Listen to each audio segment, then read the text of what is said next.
Bonjour, Liz here from Frenchnotes.ie. So an awful lot of students have gone to me wondering, what's the story with the oral? How will I organise myself for the oral? Okay, so the oral is worth a massive 25% at honours level and 20% at ordinary level. So it is absolutely not to be neglected, okay? A lot of work should go into your French Notes Oral Copybook, okay? So for the Leaving Cert in 2021, they have 3 prescribed topics that they have now sent us, right? So the 3 are Ma Vie Quotidienne, which is my daily life, Ma Région or Mon Quartier, which is where I live, Ma Région, my area, and Mon Avenir, my future. Okay, so if we look at those, they are your 3 prescribed topics and they're incredibly broad.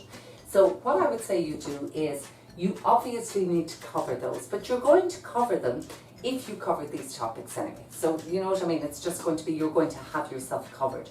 But I would suggest that you pay attention to all of these, okay? So you would divide your copy in the following ways, right? You would have myself, my family, my friends, and my school. And within school, my favourite subject, what I would like to do after school, okay? So all of that would link in with school, the school facilities, les installations.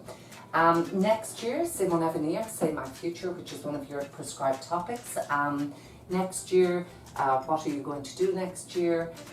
Quels sont vos projets pour l'été prochain? What are your plans for the summer? Last year, qu'est-ce que vous avez fait? What did you do? Sport, est-ce que vous jouez au sport? Do you play sport? Quels sont les bénéfices du sport? What are the benefits of sport? Quels sont vos pastimes? What are your hobbies? Qu'est-ce que vous aimez faire pendant vos moments de loisirs? What do you like to do in your spare time? Est-ce que vous gagnez de l'argent de poche? Qu'est-ce que vous faites pour gagner de l'argent? Est-ce que vous avez un petit boulot? Do you have a part-time job? Est-ce que vous donnez un coup de main à la maison? Do you help at home? Things like that. Êtes-vous intéressé par la musique, la télévision, le cinéma? And if you do bring up cinema or reading or whatever, be careful, because the examiner will ask you, you know, what's the last film you saw, or what book are you reading at the moment, who's your favourite author, things like that. So, you know, you need to be able to figure all of this, okay?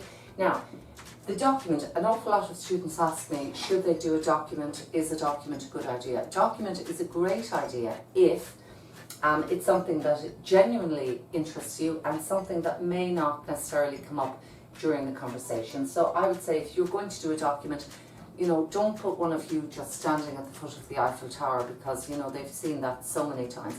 Think of something a little bit off the beaten track and maybe integrate some possible abstract topics, such as, I know a girl last year, for example, she did it on Madame Curie, parce qu'elle voulait parler de sa carrière et elle voulait parler des femmes politiques. So she did it on Marie Curie because she actually wanted to speak about women in politics and things like that. So you can branch out into more abstract topics when you do the document actually, because a lot of people are mistaken thinking that examiners are there to upset them and annoy them and think of the hardest question possible. That is not what the oral is about. The oral is about a trained professional coming into you and basically getting you to speak about what is interesting to you, and they want to see how much French you have, and that is basically what you should be doing with your French Notes Oral Copybook. If any of you have any questions, please feel free to email me on info@frenchnotes.ie or check our website frenchnotes.ie. Merci beaucoup.